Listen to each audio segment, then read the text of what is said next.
along, which is getting a ceasefire deal across the finish line. Alex, go ahead. Thank you. A couple of questions on Ukraine. In light of reports that some citing, very credible sources, some even citing Iranian officials, Tehran has already sent hundreds of short-range ballistic missiles, Fatih 360, to Russia to use in Ukraine. First of all, how alarmed are you? And secondly, is it time to allow Ukraine to destroy those warehouses storing them in Russia?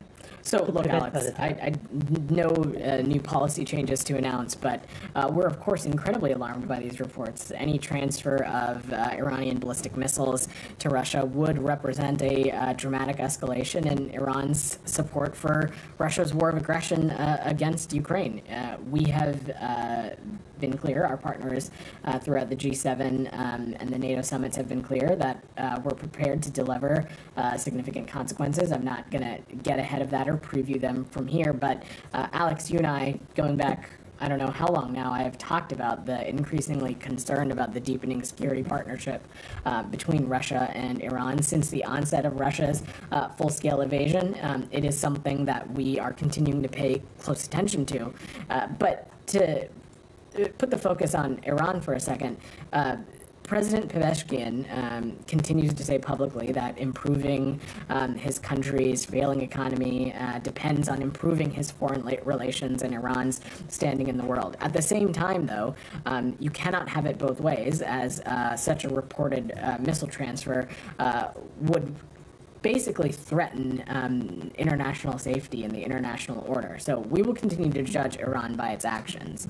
But in terms of my point about letting them strike the arrows rather than striking the shooter, not only the U.S. administration is refusing to change policy, we also are not allowing the U.K. to use to let Ukraine use its own weapons. Why? And secondly, is the Secretary discussing this topic in London? So, look, support for Ukraine, I expect it to be a major topic of conversation when the Secretary has his government-to-government meetings tomorrow. I'm not going to get ahead of that process. I'm sure you all will hear from him early for those that plan on tuning into his press conference. Beyond that, Alex, I'm just not going to speculate on potential actions the United States may or may not take.